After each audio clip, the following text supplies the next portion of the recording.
নমস্কাৰ মৰমৰ ছাত্ৰ-ছাত্ৰীসকল, NMMS 2025 প্ৰস্তুতিমূলক ভিডিঅ'ৰ অন্য এটা ভিডিঅ'লৈ সকলোকে স্বাগতম জনাইছো। এই ভিডিঅ'টোত আমি SAT অৰ্থাৎ স্কলাষ্টিক এপ্টিটিউড টেষ্ট 2021-22 বৰ্ষৰ প্ৰশ্ন নম্বৰ 61 পৰা 90 লৈকে ডিসকাশন কৰিম। তোমালোকে প্ৰশ্নৰ সমাধানবোৰ মনোযোগেৰে শুনিবা আৰু সেইবোৰ ফলো কৰিবা। প্ৰথম প্ৰশ্নটোত আমি আগবাঢ়িছো।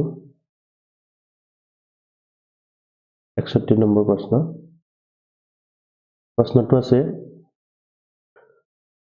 চেনি এলকহললৈ ৰূপান্তৰিত হোৱা প্ৰক্ৰিয়াটোক জনা যায়।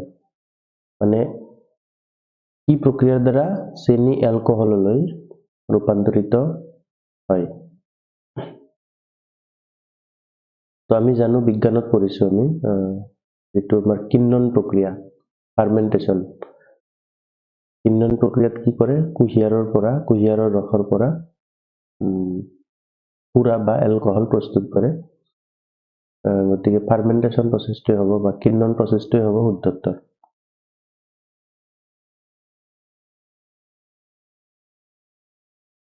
পিছৰ প্ৰশ্নটো আছে, প্ৰশ্ন নম্বৰ 62। যেতিয়া আমাৰ দেহত বেমাৰ সৃষ্টি কৰা অনুজীৱ প্ৰৱেশ কৰে, তেতিয়া দেহে প্ৰস্তুত কৰে। তো আমাৰ দেহত যেতিয়া বেমাৰৰ বীজাণু এটা সোমায়, তেতিয়া আমাৰ দেহে কিছুমান বস্তু প্ৰস্তুত কৰে। তো সেইবোৰক কি বুলি জনা যায়? অপশ্যনবিলাক চাওঁ আমি। এন্টিজেন, ইন্টাৰফেৰন, এন্টিবডি আৰু আছে লাইসোজোম। শুদ্ধোত্তৰটো হ'ব আমাৰ এন্টিবডি। বেমাৰৰ বীজাণুবিলাক সোমোৱাৰ লগে লগে আমাৰ শৰীৰে কিছুমান বিশেষ দ্ৰব্য উৎপন্ন কৰে, যাক আমি এন্টিবডি বুলি কওঁ। ইয়াৰ পিছৰ প্ৰশ্নটো চাওঁ, 63 নম্বৰ। প্ৰশ্নটোত আছে, জীৱাশ্ম ইন্ধনবোৰ হ'ল। অপশ্যনবিলাক চাওঁ আমি। জীৱাশ্ম ইন্ধনবোৰ আচলতে কি? নৱীকৰণীয় প্ৰাকৃতিক সম্পদ, অনৱীকৰণীয় প্ৰাকৃতিক সম্পদ, প্ৰাকৃতিক গেছ, সেউজ গৃহ গেছ। জীৱাশ্ম ইন্ধনবোৰ আমি জানো খনিজ যিবিলাক ইন্ধন, মূলত কয়লা, পেট্ৰলিয়াম, অৰ্থাৎ পেট্ৰলিয়ামৰ পৰা ওলোৱা যিবিলাক ইন্ধন, পেট্ৰল, ডিজেল, এইবোৰে কি আমাৰ LPG, এইবিলাক কি আমাৰ জীৱাশ্ম ইন্ধন। আৰু এইবোৰ আমি একবাৰ পুৰিলে দ্বিতীয়বাৰ সেইটো ব্যৱহাৰ কৰিব নোৱাৰি, গতিকে এইটো অনৱীকৰণীয় প্ৰাকৃতিক সম্পদ, নহয় জানো? অপশ্যন বি হ'ব শুদ্ধোত্তৰ। প্ৰকৃতিতে পোৱা যায় জীৱাশ্ম ইন্ধনবোৰ, সেইকাৰণে প্ৰাকৃতিক সম্পদ, কিন্তু এইটো নৱীকৰণ কৰিব নোৱাৰি। আৰু দুটামান নৱীকৰণীয় শক্তিৰ উদাহৰণ আমাৰ সোলাৰ এনাৰ্জি আৰু বায়ুকল, তেনেকুৱা ধৰণৰ, বা যিটো আমাৰ হাইড্ৰ এনাৰ্জি আছে, জলবিদ্যুৎ, এইবিলাক আমাৰ কিছুমান নৱীকৰণীয় প্ৰাকৃতিক সম্পদ। ইয়াৰ পিছৰ প্ৰশ্নটো আমি চাওঁ। 64 নম্বৰ প্ৰশ্নটো আছে, জীৱৰ গোট এটা য'ত জীৱসমূহে নিজৰ মাজত প্ৰজনন কৰিবলৈ সক্ষম হয়, তেনে গোটক জনা যায়। তো যিটো গোটৰ মাজত, মানে একে গোটৰ মাজতে কি হয়, জীৱবিলাকে প্ৰজনন কৰিব। এতিয়া আমি যদি আম এটা লওঁ, এনেকুৱা আমৰ গুটি এটা ললো, অৰ্থাৎ আমুঠিটো, আমৰ গুটি মানে কি আমুঠি। এতিয়া এই আমুঠিটো হবলৈ হলে আম গছৰ পৰাই কি হ'ব, মানে দুটা আম গছৰ যিবিলাক মল থাকে, মল মানে বুজি পোৱা নে? আমৰ ফুল মল বুলি কোৱা হয়। তো এই আম গছৰ মল বিলাকৰ পৰাই কি হয়, পুৰুষ আৰু মহিলা মলৰ দুটাৰ পৰা আহি কি হয়, এইটো নিষেচন হৈ আমাৰ আমৰ যিটো গুটি, এইটো প্ৰস্তুত হয় বা আম প্ৰস্তুত হয়। এতিয়া আম গছৰ লগত বেলেগ গছৰ প্ৰজনন হ'বনে? অৰ্থাৎ কঁঠালৰ লগত আম গছৰ লগত তেনেকুৱা শুক্ৰাণু আৰু ডিম্বাণু মিলন হ'বনে? কেতিয়াও নহয়, কাৰণ কঁঠাল গছটো এটা বেলেগ প্ৰজাতি আৰু আম গছটো এটা বেলেগ প্ৰজাতি। সেইকাৰণে আমাৰ একে প্ৰজাতিৰ মাজতহে কি হয়, প্ৰজনন বিলাক হয়। অপশ্যন বিলাকত জাতি আছে, প্ৰজাতি আছে, ৰাজ্য আছে, বৰ্গ আছে। উত্তৰটো হ'ব প্ৰজাতি। পিছৰ প্ৰশ্নটো আমি চাওঁ 65 নম্বৰ প্ৰশ্ন। জীৱবোৰৰ সংখ্যা এনেকুৱা এটা পৰ্যায়লৈ কমি যায় যিয়ে জীৱবোৰক ক্ৰমাৎ বিলুপ্তিৰ পথলৈ লৈ যায়। অপশ্যন বিলাক দিছে বিলুপ্তপ্ৰায় প্ৰাণী, বিলুপ্ত প্ৰাণী, বিপদাপন্ন প্ৰাণী, থলুৱা প্ৰাণী। প্ৰশ্নটো আমি আকৌ এবাৰ পঢ়ি চাওঁ। জীৱবোৰৰ সংখ্যা এনেকুৱা এটা পৰ্যায়লৈ কমি যায় যিয়ে জীৱবোৰক ক্ৰমাৎ বিলুপ্তিৰ পথলৈ লৈ যায়। তো লাহে লাহে বিলুপ্তি হ'বলৈ ধৰা যিবিলাক প্ৰাণী সেইবিলাকক আমি বিপদাপন্ন প্ৰাণী বুলি কওঁ। ভালনাৰেবল এনিমেলছ বুলি কোৱা হয়। Vulnerable animals. তো বিলুপ্ত বিলাক কি, যিবিলাক আগতে আছিলে বহুত দিন বৰ্তমান নাই, যেনেকৈ আমাৰ ডাইনছৰ, হয়নে? ডাইনছৰ বিলাক বহুত আগতে আছিলে, ডাইনছৰ বিলাক আছিলে বহুত দিন আগত, কিন্তু এতিয়া নাই। বিলুপ্ত প্ৰায় প্ৰাণী মানে সেইবিলাক প্ৰায় শেষ হৈ গৈ আছে। কিছুমান বিলুপ্ত প্ৰায় প্ৰাণী আছে আমাৰ এইফালে, যেনেকৈ আগতে দেখা পোৱা গৈছিল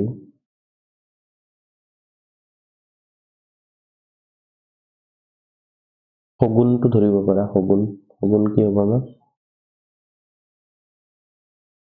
শগুন হয় আমাৰ। আগতে বহুত দেখিছিলো আমি, বৰ্তমান নাই, শগুন বিলাক বহুত কমি গ'ল। এইটো বিলুপ্ত প্ৰায় প্ৰাণী। বিপদাপন্ন প্ৰাণী মানে লাহে লাহে ক্ৰমাৎ বিলুপ্ত হ'বলৈ ধৰিছে আৰু। তেনেকুৱা প্ৰাণীৰ ভিতৰত কাউৰীবিলাক ধৰিব পাৰা। কাউৰীবিলাক এতিয়া লাহে লাহে কমি আহিছে আৰু। আমাৰ কিছুমান ৰাষ্ট্ৰীয় পৰ্যায়ত কিছুমান লিষ্ট ওলায়, ICZN আৰু ICBN ৰ পৰা, এই বিপদাপন্ন প্ৰাণী, বিলুপ্ত প্ৰায় প্ৰাণী আৰু বিলুপ্ত প্ৰাণীৰ এইবিলাকৰ কিছুমান লিষ্ট ওলায়। সেই লিষ্ট বিলাকত নিৰ্ধাৰণ কৰা হয় কোনটো প্ৰাণীৰ সংখ্যা হিচাপে কোনটো কেটেগৰীত পৰিব। ইয়াৰে শুদ্ধ উত্তৰটো হ'ব 65ৰ C হ'ব। নেক্সট 66 নম্বৰটো চাওঁ আমি। 66 নম্বৰটো কি কৈছে? তলৰ কোনটো কোষ কেন্দ্ৰবিহীন কোষৰ উদাহৰণ? মানে কোষ কেন্দ্ৰ নাই, অৰ্থাৎ কোষ কেন্দ্ৰ নাথাকিলে তাক আমি কি বুলি কওঁ? প্ৰকেৰিয়টিক, নহয় জানো? ইংৰাজীত কোৱা হয় প্ৰকেৰিয়টিক, আৰু অসমীয়া শব্দটো হ'ল প্ৰকোষ কেন্দ্ৰীয় কোষ। কোনটো হ'ব তলত? এমিবা। অপশ্যন বি আছে শ্বেত-ৰক্তকণিকা। অপশ্যন চি আছে স্তন্যপায়ী প্ৰাণীৰ লোহিত ৰক্তকণিকা। অপশ্যন ডি আছে পেৰামিচিয়া। এইটো তোমালোকৰ কিতাপত আছে, অষ্টম শ্ৰেণীৰ বিজ্ঞানত। কি হ'ব উত্তৰটো? স্তন্যপায়ী প্ৰাণীৰ লোহিত ৰক্তকণিকা। শুদ্ধ উত্তৰ। অপশ্যন চি শুদ্ধ উত্তৰ হ'ব 66 নম্বৰ। নেক্সট কুৱেশ্যনটো আমি চাওঁ 67 নম্বৰ। বংশগতিৰ একক বুলি জনা যায়, কাক জনা যায় বংশগতিৰ একক বুলি? অপশ্যন আছে জিন, কোষকেন্দ্ৰ, ৰাইবোজম আৰু অতিকেন্দ্ৰ। অতি কোষকেন্দ্ৰ, আচ্ছা, নিউক্লিয়লাছ, অতি কোষকেন্দ্ৰ। তো ইয়াৰে শুদ্ধ উত্তৰটো কি হ'ব? বংশগতিৰ একক মানে জিন, নহয় জানো? কাৰণ জিনে আমাৰ কি কৰে? পিতৃ মাতৃৰ চৰিত্ৰবিলাক সন্তানৰ দেহলৈ ট্ৰান্সফাৰ কৰে। গতিকে জিনে হ'ব আমাৰ শুদ্ধ উত্তৰ। 67A শুদ্ধ উত্তৰ। 68 নম্বৰটো চাওঁ আমি। প্ৰশ্নটো আছে ক্লৰোপ্লাষ্টবোৰ হ'ল। তো ক্লৰোপ্লাষ্টবোৰ কি আচলতে? অপশ্যনবিলাক দিছে সেউজীয়া ৰঙৰ প্লাষ্টিড, বৰ্ণহীন প্লাষ্টিড, লিপিড বহন কৰা প্লাষ্টিড, কমলা ৰঙৰ প্লাষ্টিড। তো ক্লোৰোপ্লাষ্ট বিলাক কি হয় ক্লোৰোপ্লাষ্ট বিলাক পাতত থাকে আৰু পাতৰ ৰংটো কেনেকুৱা তোমালোকে নিশ্চয় জানা পাতৰ ৰংটো কেনেকুৱা সেউজীয়া গতিকে আমাৰ সেউজীয়া ৰঙৰ প্লাষ্টিড এটোৱে হ'ব শুদ্ধ উত্তৰ 68 ৰ শুদ্ধ উত্তৰ হ'ব অপচন এ সেউজীয়া ৰঙৰ প্লাষ্টিড নেক্সট কোৱেশ্চনটো আমি চাও 69 নম্বৰ টেষ্ট টিউব বেবী বা কেঁচুৱা সকলৰ জন্ম হোৱা প্ৰথাটো হ'ল টেষ্ট টিউব বেবী বা টেষ্ট টিউব কেঁচুৱা কোনটো প্ৰথাৰ দ্বাৰা অৰ্থাৎ কোনটো মেথডৰ দ্বাৰা জন্ম দিয়া হয় এই প্ৰশ্নটো দিছে অপচন বিলাক দিছে বেহিক নিকেশন অৰ্থাৎ external fertilisation অন্তঃনিকেশন internal fertilisation Dimba নিঃসৰণ অভুলেশ্যন আৰু ডি নম্বৰ আছে ইন ভিট্ৰ' ফাৰ্টিলাইজেশ্যন চমুকৈ IVF আমি জানো যে টেষ্ট টিউব বেবী বিলাক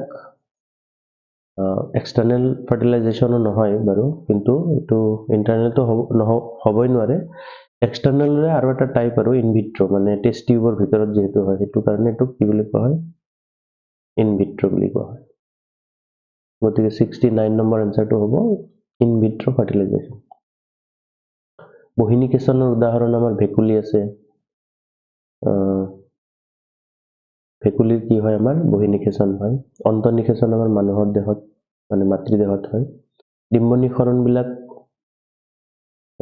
কুকুৰা বিলাক তেনেকুৱা চৰাই যিবিলাক আছে এইবিলাকৰ ডিম্ব নিঃসৰণ হয় এতিয়া 70 নম্বৰ প্ৰশ্নটো আমি চাও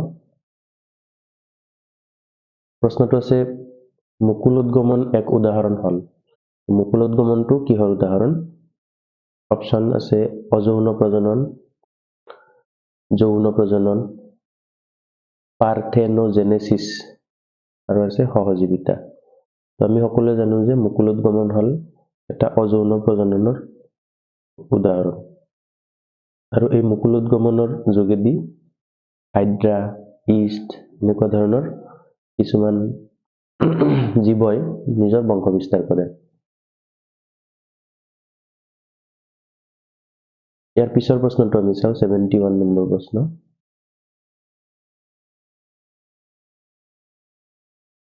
প্ৰশ্নটোত আছে আদমৰ আপেল মানে কি আসলতে ইংৰাজীটোত আমি গুৰুত্ব দিব লাগে আদামছ আপেল মিন্স আদামৰ আপেল মানে কি আসলতে আদামছ আপেল 8ৰ বিজ্ঞানৰ চেপ্টাৰত আছে কৈশোৰ প্ৰাপ্তিৰ যেটো চেপ্টাৰ আছে পাঠৰ নম্বৰটো মই পাহৰিলো এটো চেপ্টাৰত আছে আদামৰ আপেল মানে হল আমাৰ যেটো আমাৰ স্বৰযন্ত্ৰ বা লেৰিংছ বুলি কোৱা হয় লেৰিংছটো বাঢ়ি পেলাই কি হয় আমাৰ আদামছৰ আপেল হয় অসমীয়াত আদামছৰ আপেল মানে ঘটিকা ডিঙিৰ ঘটিকা বুলি কোৱা হয়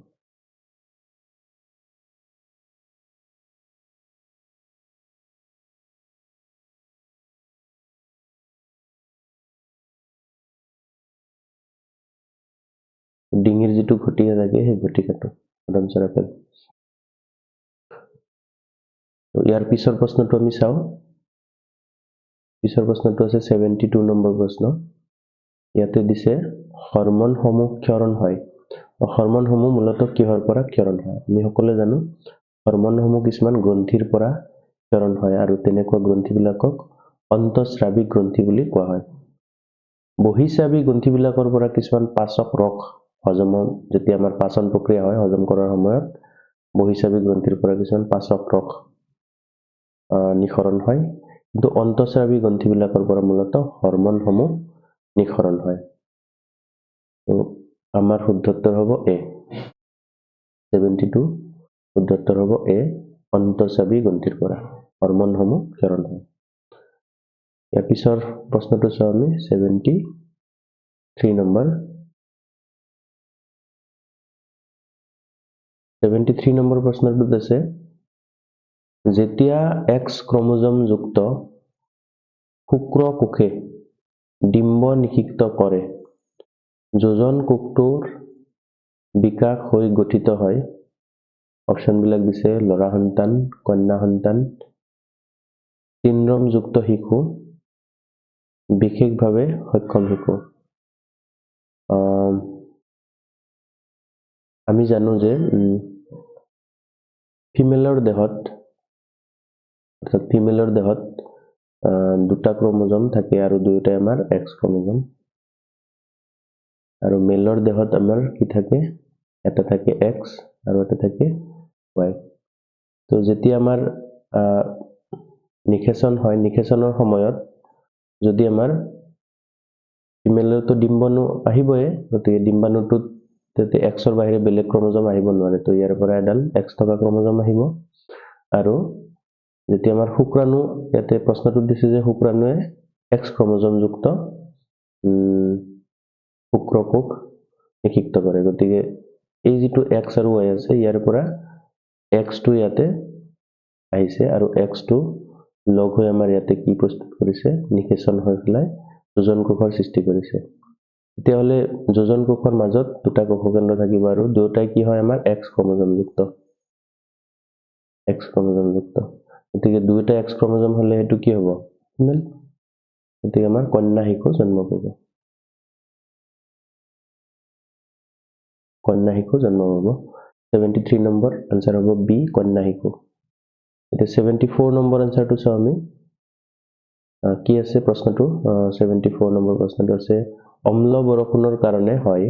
অম্ল বৰষুণ মানে কি, এচিড ৰেইন। এচিড ৰেইনৰ কাৰণে কি হয়? স্কিন কেঞ্চাৰ, ছালৰ কৰ্কট ৰোগ, মাৰ্বেল কেঞ্চাৰ, মাৰ্বলৰ কৰ্কট ৰোগ, লাং কেঞ্চাৰ, হাঁওফাঁওৰ কৰ্কট ৰোগ, লিভাৰ কেঞ্চাৰ, যকৃতৰ কৰ্কট ৰোগ।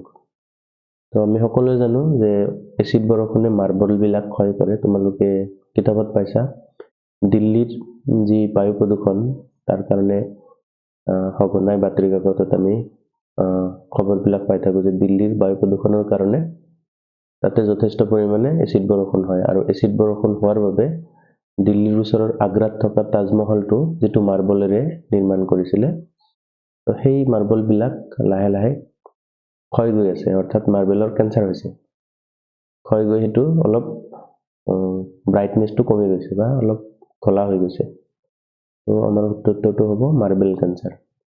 এচিড বৰষুণৰ কাৰণে কি হয়? মাৰ্বেল কেঞ্চাৰ বা মাৰ্বলৰ কৰ্কট ৰোগ। ইয়াৰ পিছৰ প্ৰশ্নটো চাওঁ, 75 নম্বৰ প্ৰশ্ন। 75 নম্বৰ প্ৰশ্নত দিছে বন মহোৎসৱ কোনটো মাহত উদযাপন কৰা হয়?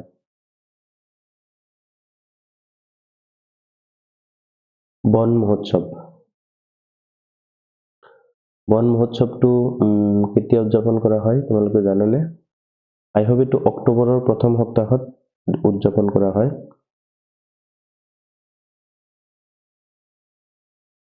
মই পাহৰিলো বন মহোৎসৱ কেতিয়া উদযাপন কৰা হয়।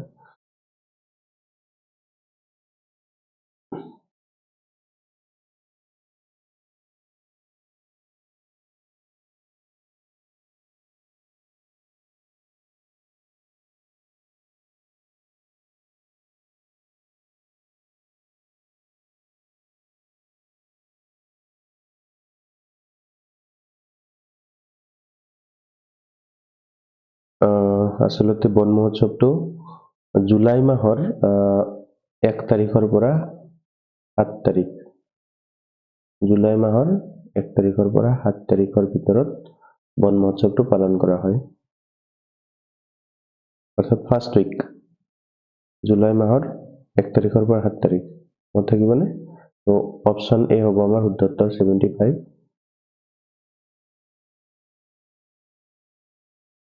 নেক্সট কুৱেশ্যনটোত আমি আগবাঢ়িছো।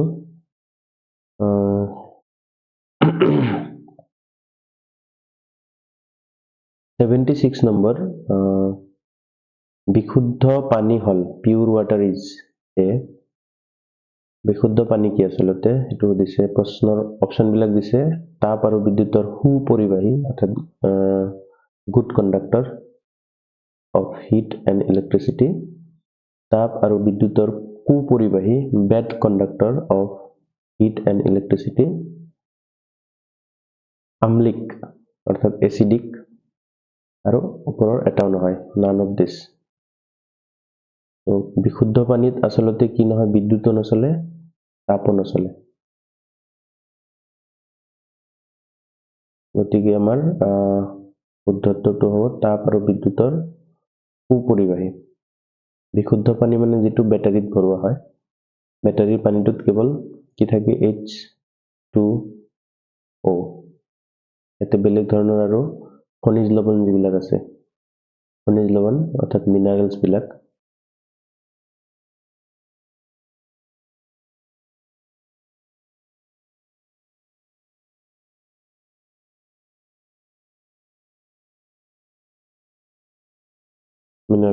নাথাকে। সেইকাৰণে কি হয়, আমাৰ মিনাৰেলছ নাথাকিলে আয়ন নাথাকিব, আৰু আয়ন বিলাক নাথাকিলে বিদ্যুৎ চলিব নোৱাৰে। তো যদি আমি কি কৰো,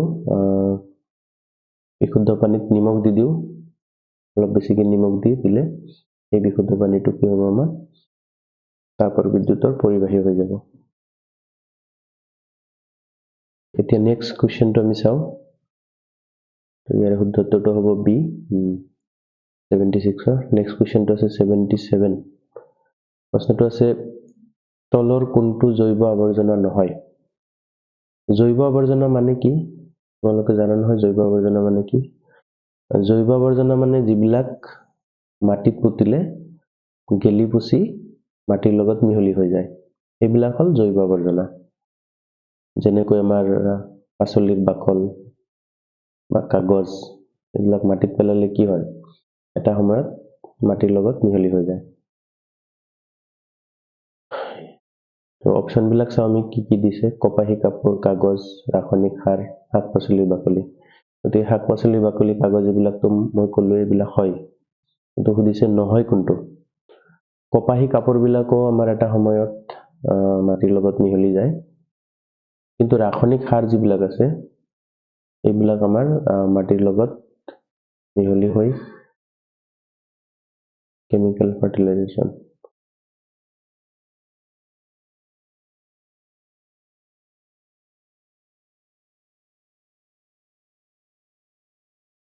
ফাৰ্টিলাইজাৰ্ছ, কেমিকেল ফাৰ্টিলাইজাৰ্ছ। আচ্ছা, ৰাসায়নিক সাৰ বিলাকো মাটিৰ লগত মিহলি হয় বাৰু।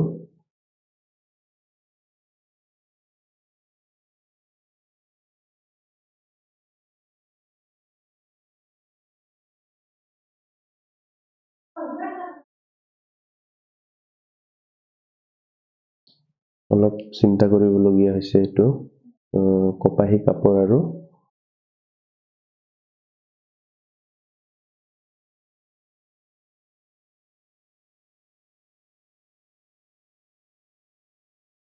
কপাহী কাপোৰটো হ'ল আমাৰ এইটো যিহেতু এটা প্ৰাকৃতিক আহৰ পৰা পোৱা কপাহী কাপোৰবিলাক, প্ৰাকৃতিক আহবিলাক কি হয়, আমাৰ মাটিৰ লগত মিহলি হ'ব পাৰে, কিন্তু ৰাসায়নিক সাৰবিলাক নোৱাৰে। গতিকে আমাৰ শুদ্ধ উত্তৰটো হ'ব অপশ্যন চি, 77। শুদ্ধ উত্তৰটো হ'ব অপশ্যন চি। 78 নম্বৰ প্ৰশ্নটো চাওঁ আমি। 78 নম্বৰ প্ৰশ্নটো আছে, চূণৰ পানীৰ মাজেৰে কাৰ্বন ডাই অক্সাইড পঠিয়ালে দ্ৰৱটো হয়। অপশ্যন এ গাখীৰৰ দৰে, অপশ্যন বি চকমকীয়া, অপশ্যন চি ৰূপ বৰণীয়া, আৰু অপশ্যন ডি সোণ বৰণীয়া। ইয়াৰ শুদ্ধ উত্তৰটো হ'ব গাখীৰৰ দৰে বগা ৰংটো হয়। চূণ পানীৰ মাজেৰে যেতিয়া আমি কাৰ্বন ডাই অক্সাইড পঠাওঁ তেতিয়া গাখীৰৰ দৰে বগা হয়। তাৰ পিছৰ প্ৰশ্নটো আমি চাওঁ। 79 নম্বৰ প্ৰশ্ন। প্ৰশ্নটোত আছে, তলৰ কোনটো এন্টাচিড হিচাপে ব্যৱহাৰ কৰা হয়? এন্টাচিড মানে তোমালোকে জানানে? এন্টাচিড মানে হ'ল গেছ হলে যে খায় টেবলেট, সেইবিলাকক কি বুলি কোৱা হয়? এন্টাচিড। যেনেকৈ বজাৰত কিনিবলৈ পোৱা যায় ইনো, গেছফাষ্ট, এইবিলাক কি একোটা এন্টাচিড। তো এন্টাচিড বিলাকত মূলত কি থাকে? সাৰ বিলাক থাকে। তো তলত যিকেইটা অপশ্যন আছে এইবিলাক আমি চাওঁ। প্ৰথমটো আছে ছডিয়াম হাইড্ৰক্সাইড, এইটোৰ নাম হ'ল ছডিয়াম হাইড্ৰক্সাইড। নামবিলাক তোমালোকে অলপ লিখিবা।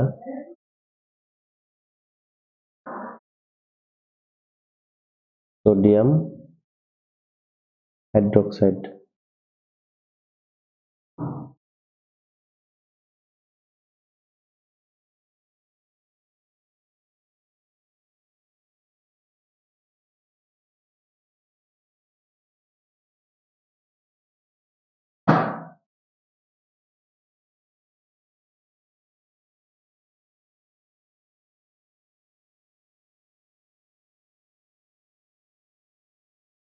Sodium hydroxide.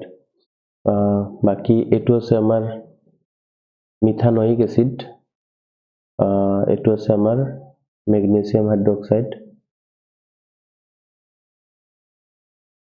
এইটো আছে আমাৰ সোডিয়াম ক্লোৰাইড। গতিকে ইয়াৰে ক্ষাৰকীয় যিটো পদাৰ্থ সেইটো হ'ল আমাৰ সোডিয়াম হাইড্ৰক্সাইড। তো এ হ'ব আমাৰ শুদ্ধ উত্তৰ, 79 শুদ্ধ উত্তৰটো হ'ব এ। ইয়াৰ পিছৰ প্ৰশ্নটো চাওঁ আমি 80 নম্বৰ প্ৰশ্ন।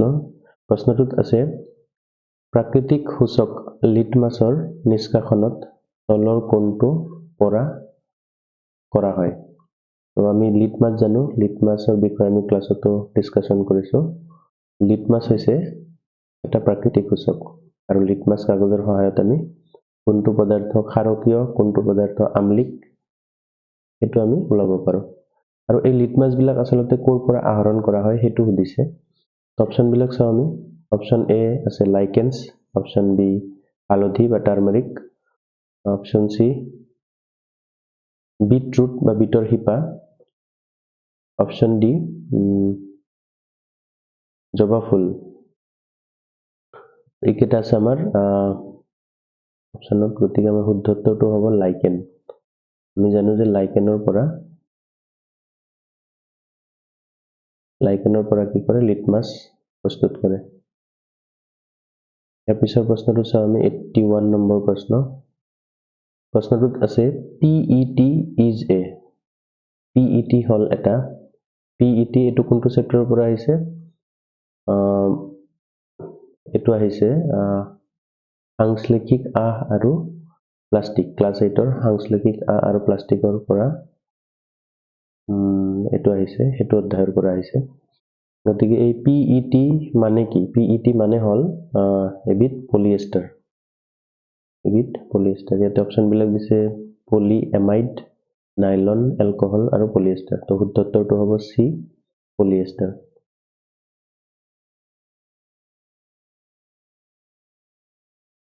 নেক্সট কুৱেশ্যনটো আমি চাওঁ 82 নম্বৰ কুৱেশ্যন। প্ৰশ্নটোত আছে তলৰ কোনটো ধাতু নহয়? আমি ধাতুবিলাকৰ নাম জানো, সংকেতো জানো নিশ্চয়। Cu মানে কি? কপাৰ, Cu মানে হল কপাৰ।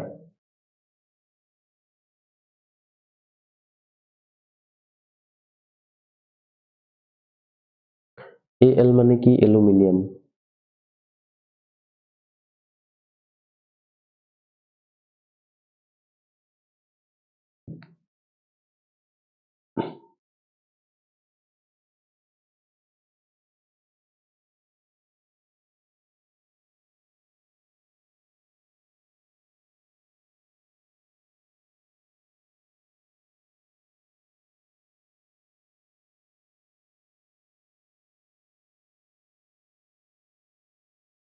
এলুমিনিয়াম। আৰু Fe মানে কি? Fe মানে হল আইৰন।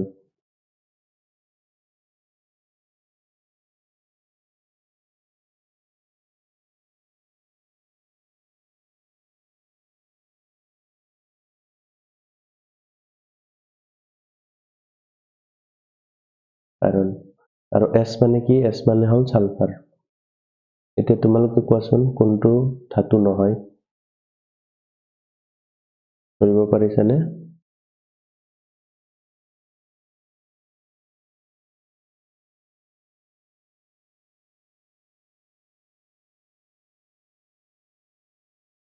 শুদ্ধ উত্তৰটো হ'ব আমাৰ বি সালফাৰ। সালফাৰটো আমাৰ ধাতু নহয়, এইটো এটা অধাতু, বাকীবিলাক ধাতু। তাৰ পিছৰ প্ৰশ্নটো আমি চাওঁ 83 নম্বৰ। তলৰ কোনটো ঠাণ্ডা পানীৰ সৈতে অতি সক্ৰিয়ভাৱে বিক্ৰিয়া কৰে? অপচন বিলাক আছে কাৰ্বন, সোডিয়াম, মেগনেছিয়াম আৰু সালফাৰ 8। তো ইয়াৰে শুদ্ধত্বটো হ'ব আমাৰ ঠাণ্ডা পানীৰ সৈতে সোডিয়ামে সহজতে বিক্ৰিয়া কৰে।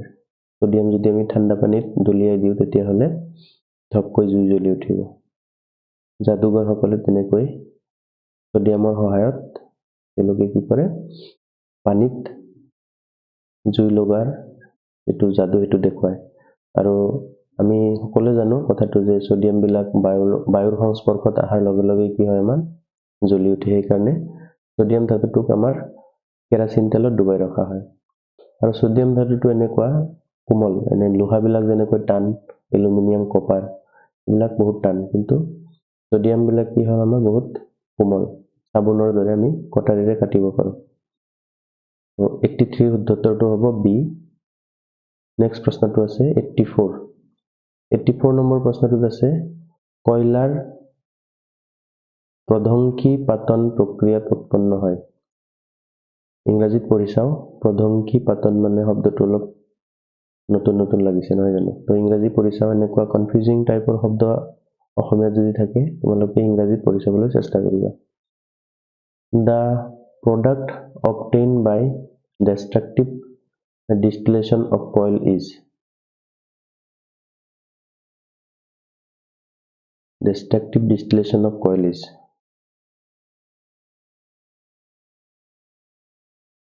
তো destructive distillation কৰিলে আমি কয়লাৰ কি পাওঁ?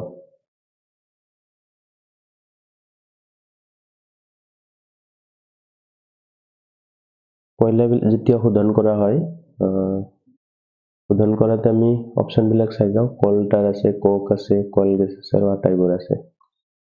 কয়লাবিলাক তেনেকৈ destructive distillation কৰিলে আমি প্ৰথমতে কি কৰোঁ, কল গেছ বিলাক পাওঁ, তাৰপিছত কোক বিলাক পাওঁ, তাৰপিছত কলটাৰ পাওঁ। আটাইকেইটা, গতিকে আমাৰ কি হ'ব, আটাইকেইটাই শুদ্ধ হ'ব। তো শুদ্ধ অপশ্যনটো হ'ব ডি।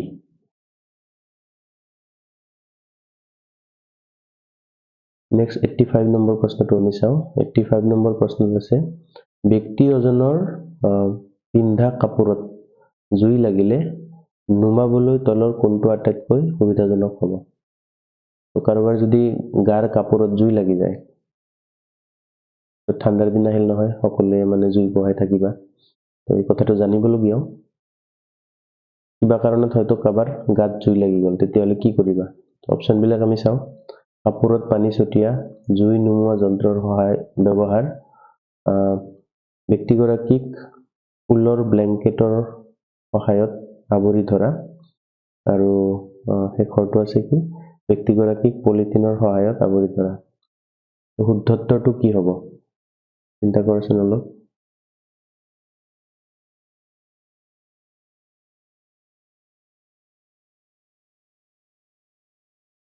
তো ইয়াৰে শুদ্ধত্বটো হ'ব ব্যক্তিগৰাকীক ঊলৰ ব্লেংকেটৰ সহায়ত আৱৰি ধৰা। এতিয়া জুই নুমুৱা যন্ত্ৰটো সাধাৰণতে সকলোৰে ঘৰত বা ওচৰে পাজৰে পোৱা নাযায়। নৰ্মেলি আমাৰ অফিচ কাছাৰী বিদ্যালয়বিলাকত থাকে, কিন্তু ঘৰত আমি যিটো ফায়াৰ এক্সটিংগুইচাৰ, যিটো কাৰ্বন ডাই অক্সাইডৰ টেংকি, ৰঙা টেংকি, এই টেংকিটো আমি নৰ্মেলি ঘৰত নাৰাখো নহয় জানো? কিছুমান ঘৰত ৰাখে বাৰু, কিন্তু সাধাৰণতে আমাৰ নাথাকে আৰু। গতিকে এই বস্তুটো আমাৰ সদায় ঘৰৰ ওচৰত পোৱা নাযায়, হাতৰ কাষত পোৱা নাযায়। গতিকে আমি হাতৰ ওচৰত পাওঁ কি, ঊলৰ ব্লেংকেট। ঠাণ্ডাৰ দিনত এইটো সকলোৰে ওচৰত থাকে। গতিকে যেতিয়া আমি জুই পোহোৱা বা তেনেকুৱা ধৰণৰ কামত যেতিয়া অসাৱধানবশতঃ কাপোৰত জুই লাগি যাব, তেতিয়া আমি সেই মানুহটোক কি কৰিম, লগে লগে এটা কম্বলেৰে, ঊলৰ কম্বলেৰে, ঊলটো লাগিব দেই, বেলেগ কম্বল নহয় আকৌ। তোমালোকে আজিকালি যে কম্বল ওলাইছে, তেনেকুৱা ধৰণৰ কম্বলেদি আকৌ, এইবিলাক আমাৰ চিন্থেটিক ফাইবাৰৰ পৰা প্ৰস্তুত কৰা কম্বল, সেইবিলাকেৰে ঢাকিলে আৰু উল্টাহে হ'ব। মানে পিয়ৰ যিটো নেচাৰেল ঊলৰ পৰা যিটো বনোৱা কম্বল, সেইবিলাকেৰেহে ঢাকাৰ কাৰণে ইয়াতে পৰামৰ্শ দিছে। চ' যদি ঊলৰ ব্লেংকেট ওচৰত বিচাৰি নোপোৱা, তোমালোকে পাটৰ বস্তাও ব্যৱহাৰ কৰিব পাৰা। ঠিক আছে, পানী ছটিয়াব নালাগে, পানী পালে জুইটো আৰু বেছি হয়। পলিথিনটো দিবই নালাগে, কাৰণ পলিথিনটো লগে লগে গলি যায়। শুদ্ধত্বটো কি হ'ব আমাৰ প্ৰশ্নটোত? ব্যক্তিগৰাকীক ঊলৰ ব্লেংকেটৰ সহায়ত আৱৰি ধৰা। নেক্সট কুৱেশ্যনটো আমি চাওঁ। 85 নম্বৰ হ'ল, 86 নম্বৰ হ'ব। 86 নম্বৰ প্ৰশ্নটোত আছে তলৰ কোনটোৰ জ্বলনাংক আটাইতকৈ বেছি। তো এইটো আমাৰ যেটো শিক্ষা আৰু দহন চেপ্টাৰ আছিলে তাৰে পৰা আহিছে। তাতে এটা তালিকা আছে। তলত যিবিলাক অপচন দিয়া আছে কেৰাচিন, পেট্ৰল, কয়লা, এলকহল এইবিলাকৰ জ্বলনাংকৰ এটা তালিকা দিয়া আছে। সবচে বেছি জ্বলনাংক কাৰ? হাইড্ৰজেনৰ। আটাইতকৈ কম কাৰ? গৰুৰ গোবৰৰ আটাইতকৈ কম আছিলে। খৰি, কাঠখৰি নে গৰুৰ গোবৰ? দুটা এটা আছিলে, কাঠখৰি বোধ কৰোঁ। তো সেই তালিকাটো তোমালোকে মনত পেলালে গম পাবা যে এইকেইটা অপচনৰ ভিতৰত কোনটোৰ আটাইতকৈ বেছি। কেৰাচিন আছে, পেট্ৰল আছে, কয়লা আছে আৰু এলকহল আছে। পেট্ৰলৰ আটাইতকৈ কি হ'ব? এইকেইটাৰ ভিতৰত বেছি হ'ব। পেট্ৰলৰটো প্ৰায় 50,000 কিলোজুলৰ আশে-পাশে আছিলে।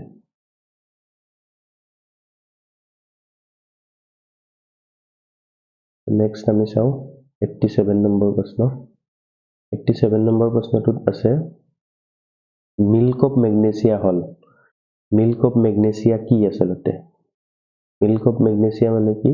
মিল্ক অফ মেগনেছিয়া মানে হল মেগনেছিয়াম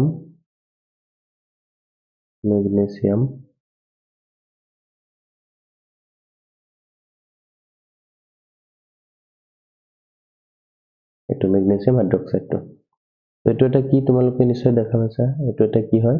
এচিড হ'ব নে এন্টাচিড হ'ব নে ক্ষাৰ হ'ব নে লৱণ হ'ব? তো এইটো কি হ'ব? এইটো এটা ক্ষাৰ হ'ব, এলকালি।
নেক্সট কুৱেশ্যনটো আমি চাওঁ 88 নম্বৰ কুৱেশ্যন। ইয়াতে 88 নম্বৰ কুৱেশ্যনটোত দিছে বিশ্ব জল দিৱস পালন কৰা হয় কেতিয়া? বিশ্ব জল দিৱস কেতিয়া পালন কৰা হয়? অপচন বিলাক দিছে 15 মে, 15 মে আছে, অপচন বি আছে 5 জুন, অপচন সি আছে 22 মাৰ্চ, অপচন ডি আছে 31 ডিচেম্বৰ। আমি 5 জুনটো জানো আৰু বিশ্ব পৰিৱেশ দিৱস। 15 মেটো নাজানো মই। 31 ডিচেম্বৰটো 31st এইটো আমাৰ বছৰৰ শেষ দিন। 22 মাৰ্চটোত কি কৰা হয়? আমাৰ বিশ্ব জল দিৱস পালন কৰা হয়। প্ৰত্যেক দিনৰে এটা গুৰুত্ব থাকে বাৰু। বেছি গুৰুত্বপূৰ্ণ দিনবিলাক সদায় আমি ব্যৱহাৰ কৰি থকা দিনবিলাক মনত থাকে। যেনেকৈ 5 জুন বিশ্ব পৰিৱেশ দিৱস, 5 ছেপ্টেম্বৰ শিক্ষক দিৱস, তেনেকুৱা 22 মাৰ্চটো কি হয়? আমাৰ বিশ্ব জল দিৱস। 88ৰ 88ৰ শুদ্ধত্তৰটো হ'ব চি, 22 মাৰ্চ বিশ্ব জল দিৱস পালন কৰা হয়। 89 নম্বৰ কুৱেশ্যনটো আছে ইয়াতে, এইটো চাওঁ আমি। তলৰ কোনটো ৰাসায়নিক পৰিৱৰ্তন নহয়? এতিয়া তোমালোকে ৰাসায়নিক পৰিৱৰ্তন পাইছা, ভৌতিক পৰিৱৰ্তন পাইছা। ৰাসায়নিক পৰিৱৰ্তন মানে কি?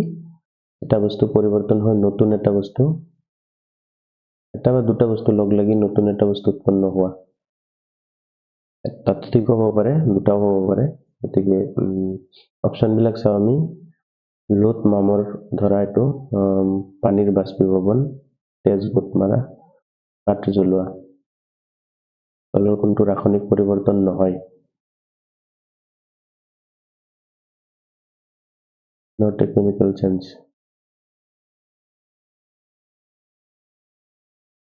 পানীৰ বাষ্পীভৱন এইটো আমাৰ অৱস্থা পৰিৱৰ্তন, এইটোও নহয়। লোত মামৰে ধৰা, এইটো আমাৰ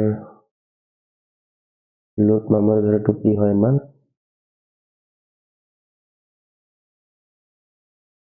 এইটো এটা ৰাসায়নিক বিক্ৰিয়া হয়, লোৰ লগত কি হয়? আইৰণৰ অক্সাইড হয়, মামৰটো আইৰণৰ অক্সাইড, গতিকে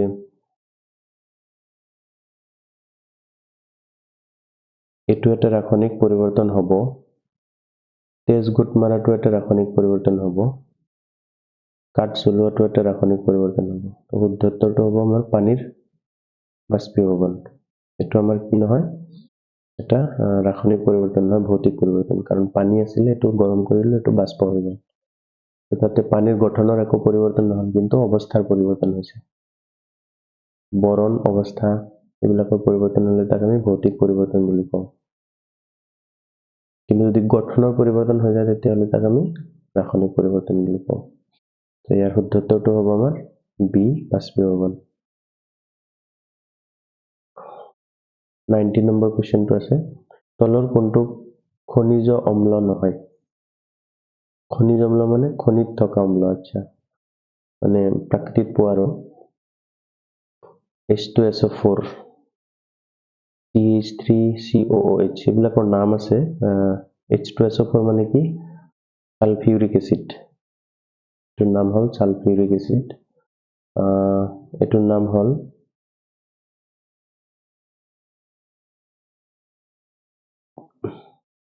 মিথানয়িক এচিড,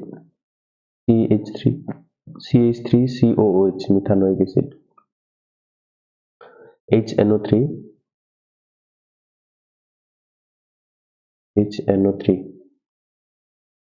HNO3 নামটো কি আছিলে?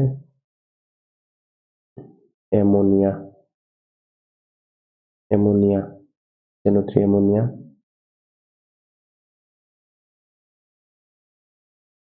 পাহৰিলো এইটোৰ নামটো ময়ো, চাব লাগিব নামটো। আৰু HCl মানে কি? Hydrochloric acid.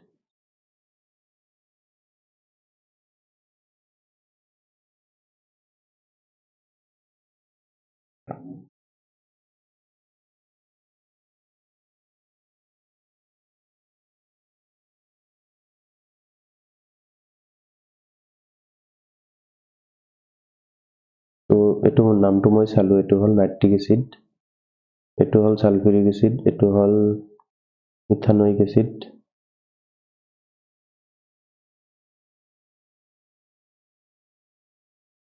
মিথানয়িক এচিড, এইটো হ'ল আমাৰ হাইড্ৰক্লৰিক এচিড। তো ইয়াৰে শুদ্ধ উত্তৰটো হ'ব কোনটো খনিজ অম্ল নহয়? বাকীকেইটা আমাৰ নৰ্মেলি পোৱা যায় আৰু প্ৰাকৃতিক এভেইলেবল খনিৰ পৰা, কিন্তু আমাৰ এইটো লেবৰেটৰীত সজা হয়। গতিকে বি অপশ্যন, মিথানয়িক এচিডটো আমাৰ কি নহয়? আমাৰ খনিজ অম্ল নহয়।